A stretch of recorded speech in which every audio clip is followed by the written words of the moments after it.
Hello, what up guys? How you doing? It is Lasty here. Welcome today to a new episode of the FIFA 21 Ultimate Team Road to Glory. Happy Sunday. Hope you guys are all doing well out there, chilling out, relaxing and enjoying a nice little bit of that English summer as opposed to the terrible rainy weather that we've been having. It's actually been alright for the last couple of days for me.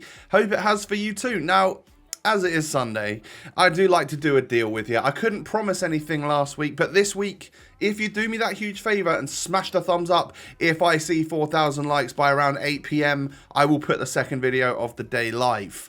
Alright, I've been also giving you the Wednesday video lately as well, so keep showing that amazing support, and I just thank you for all of it. It's been another great year on the RTG. Don't forget to subscribe as well if you're new around here, of course. So, getting on into the episode, today's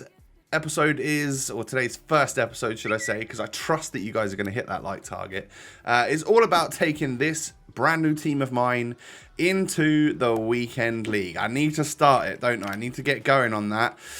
And, well, we sold some golds, a little bronze as well. We're up to 155,000 coins, let's call it, after doing the Kyle Walker SBC in yesterday's video. He is now sat on the bench. Obviously, you guys will know the result of the UCL by the time you're watching this, and whether or not I've made a good decision or a bad decision. We'll talk about that a little bit more later on, when I actually have seen the match and seen it play out. And, of course, don't forget, we have League TOTS as well. So going on into my first game of the day. This was a Friday afternoon gameplay, by the way, or Friday late morning into afternoon. I was on next gen. I actually thought, you know what, I'm going to play the first few games on next gen again until it gets all horrible and sweaty, and then we'll move back across if that seems to be the case. But this first team we come up against, the squad wasn't too crazy. It was actually quite a nice Brazil side. And Muriel, wow, he feels incredible, doesn't he? Got a couple of goals, got a little brace in the first 45 minutes on his debut. Hey, things you love to see. So I'll talk about it now whilst I sort of remember the where I was actually going to go with this. But I wanted to share my thoughts on both Lautaro Martinez and also Muriel just after the first few games, which is what you're seeing in this episode. So essentially, I feel like Muriel is absolutely fantastic. For like 130k, maybe even less, I'm not sure what his current price is, you are getting an absolute gem on this game. From what I've used in the first, this episode, we're going to play 6 games. He just feels really, really good.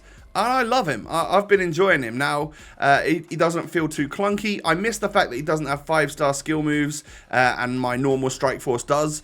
But that is the only sticking point for me. Maybe what I have to do with him is just use and abuse the meta a little bit more, because I've been trying to skill pass people as opposed to just doing the directional nutmeg, which I'm sure would work very, very well with someone as fast as him. But, yeah, I mean, as you can see there, we get the little roulette and then a lovely, lovely strike. His shot seems so powerful and very accurate. And on the other hand, Lautaro Martinez, I feel like he feels all right on the ball, No issues with the way he actually feels on this game. He's quite small. He feels a little bit stocky, but actually, I think he still moves and turns and stuff quite well. His first touch, for some reason, is a little bit odd. And I feel like he thinks he's like a rugby player or a, or an NFL player, like a kicker. Because every single time he goes for a shot with his feet, it pretty much goes over the bar. And I don't know why that is. Maybe it's just because with chem styles, my Ronaldo's got 98 shooting, my Muriel's got 98 shooting, whereas Lautaro's only got 93 or something, or 91, whatever it is. And so I'm sort of used to shooting with people who have nearly perfect shots. But yeah, for some reason, the Argentine just, I keep putting too much power on his shots. I don't know why. I'm trying to be really direct and get a proper goal in the top of the net, and it's just not quite happening. But other than that, feels really good in that cam spot. I have been liking him. These front three, as you can see, linking up really quite nicely. And I get a Lasty special. in game number 2 of the weekend league. The first time Uriel's ever done that for me, of course.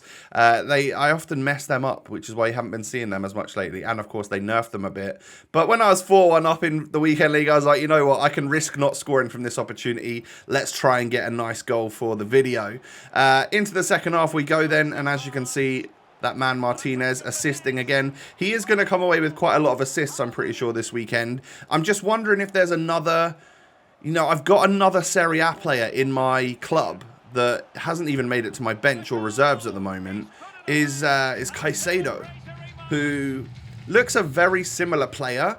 And I just wonder if maybe we should take Martinez out, try something a bit different. As you can see, he does score there. I sort of realised after the first match I played with Lautaro, I need to shoot a little bit less powerfully, and it doesn't seem to rise as much. So maybe that's just the key. Other than that, he feels quite good. I just wonder whether or not we can maybe... Is there a way to get Coutinho into the starting 11, but not like reduce the chem on the rest of our squad too much? I don't think there really is. And of course, with Ligue 1 TOTS, there may be other players that I could potentially get in the squad. Not that we've got any Ligue 1s in our starting 11, but you never know like what SBCs and what players are actually out that might be cheaper than we think. And that could just lead to me being able to actually get a couple of players in the team to try out. So I don't know who we'd take out, because my defense right now, I feel like it's the best defense I've had. Having Zambrotta's really come into his own since he starts to push up the pitch a little bit as well. And man, Cuadrado is awesome. I really like him. I really like having a 5-star skiller in that position as well, because when he pushes forward, he can actually dribble and do skills and get past people. It's so much fun. So I gifted my opponent the goal here. I don't know. This was...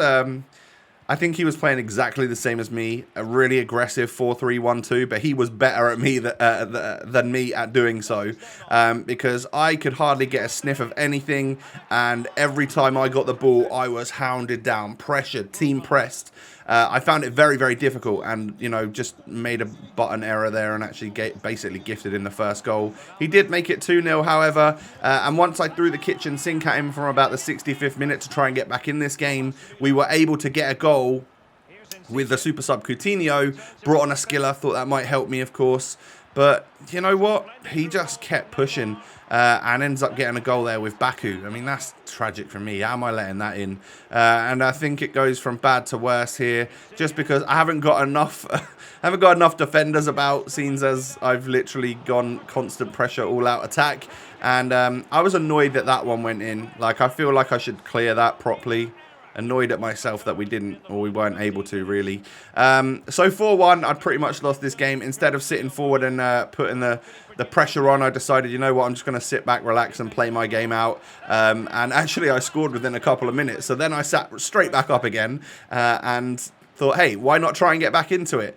We play a good ball through to Coutinho, and as you can see, man... When you do have Coutinho on the pitch, you realise like how much better than Lautaro he is at cam. But also, I've been enjoying the Argentine, so maybe there's a factor there, isn't there? But for some reason, Coutinho off the bench is a brilliant, brilliant player. So we lose 4-3, unfortunately. There weren't enough minutes left in the game for me to get back into it. If we'd have played for another 30 minutes, I think I'd have won that game by a couple of goals. But into the next one we go. Absolutely insane team that my opponent has got. He's got like Team of the Years in there, and like Tots, Mertens, Red Lukaku, Flashback Nainggolan. Like, yeah, I can understand why you might have Red Nainggolan. I wouldn't be surprised if you finished elite at Red Nainggolan, Red Lukaku, just because, I don't know, he felt like a good player. The first half was pretty even, though. As you can see, it's 1-1, and I hit that shot off the bar there with Kimmich, just unfortunately to not go 2-1 up before half-time.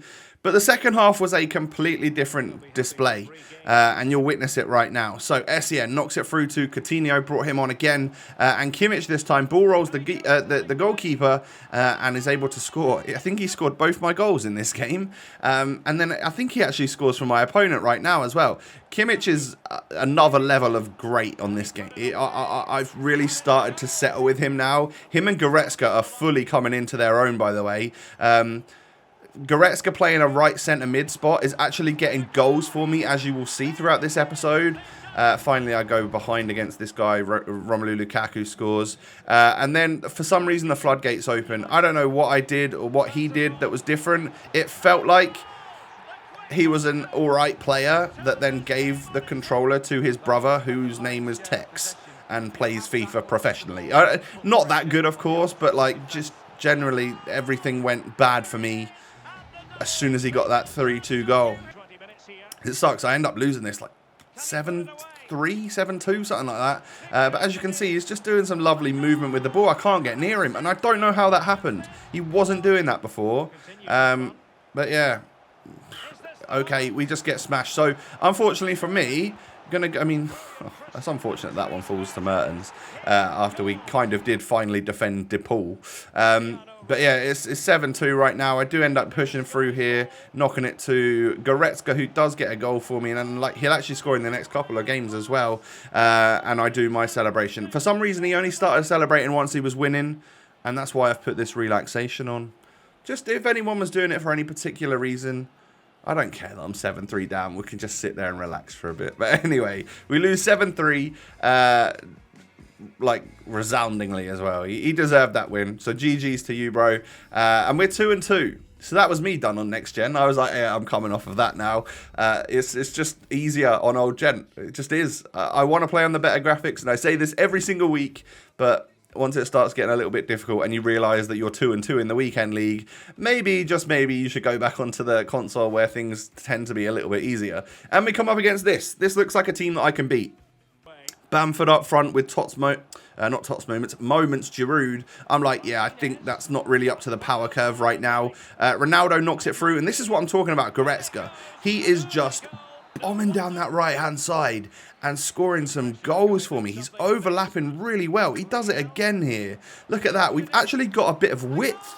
And you saw Kimmich in the other game do that as well. So this 4-3-1-2 and how aggressive it is actually set up really well. I think I'm conceding more goals than I should because of getting caught out a little bit, but that's fine. I can handle that if we're scoring more goals than our opponents. And the games that my opponents just outscore me, well, I was meant to lose them anyway, right? So that's how we've got to try and see it.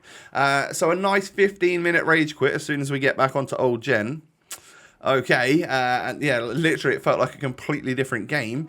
And into the next one, the final one of the episode, we come up against 92 Zagadou. He also had, who did he have? I can't remember. He had like Gosens and just some alright players, but I felt like my team was stronger. Quadrado pushing up, and again, Goretzka getting yet another goal for the RTG. He might be up there as one of the top scorers for this weekend league so far. I feel like he scored more than Cristiano. But I go top left for this free kick and perfectly time it, or light green time it. I'm not sure which one it was, but it came off the bar or off the woodwork, and Ronaldo was there to just tap it home so we can get 2-0 up in this game, and it looked like it was going to be another walkover and things were going to go well. But this is why I've mentioned Caicedo, because my opponent was using him and I found him tricky to deal with, and he scored a really nice goal. He is left-footed, so it was a lovely little whippy there with the left foot, and he gets back into this game. And this one turns out is not going to be quite as easy throughout the end of the first half, mid-second half, as I thought it was going to be when I was 2-0 up. We do push through and get a third goal here with Ronaldo. But again, he pushes back into this game. Immobile to this Ansu Fati, who, that's like the best version of the card he's got this year, isn't it? And it's still actually quite a viable, usable player with the stats that he's got. It actually is a pretty good card. He's always been out of my price range, unfortunately. But yeah, he gets it back to 3-2. And it turns out that, you know, it took us until like the 72nd, 73rd minute to actually get, you know, another goal. And then we just sort of opened it up and scored a beautiful goal to round this game up with Philippe Coutinho. So that made us win 5-2, making the game look a little bit further away than it actually was. I know the stats are like that. I was shooting from all over the place. He genuinely felt all right on the ball, and I was struggling to get past that defence, which is why I was booting it from all sorts of angles. So yeah, that is going to be today's episode, or today's first episode, over and done with. We've played 6 games of Weekend League on Friday, and we are 4-2. I'm definitely back on the old gen console now, or new console, but old gen version of the game. It means I can match up against anyone. It means I can match up against Xbox Series X and also Xbox One players, doesn't it? That's what it means. I just have a bigger player pool to come up against. No real complaints about anyone in the squad, in all honesty. The weakest link out of everyone is Lautaro Martinez. Let me know what you think about us potentially switching him out for somebody different. Do you think that's a wise move? Should we keep going with it? Let me know your thoughts down below. But other than that, yeah, I mean, wow, this team it feels really nice. And it looks like Lautaro's done all right. 9 goals, 6 assists in 10 games. It's a very good record, especially for a cam. But anyway, that's going to be the end of the episode for today. Can you do me a huge favour and smash the thumbs up? Like I said, if I see 4,000 likes at 8 PM, you'll get that second upload of the day. So go ahead and show your amazing support. Thank you. And of course, subscribe to the channel if you're new. I thank you for that as well. Come and follow me on Twitter and Instagram. The links are down below, everyone. Take it easy, stay safe, stay healthy, and I will catch you later on tonight, I hope, with another episode. Peace.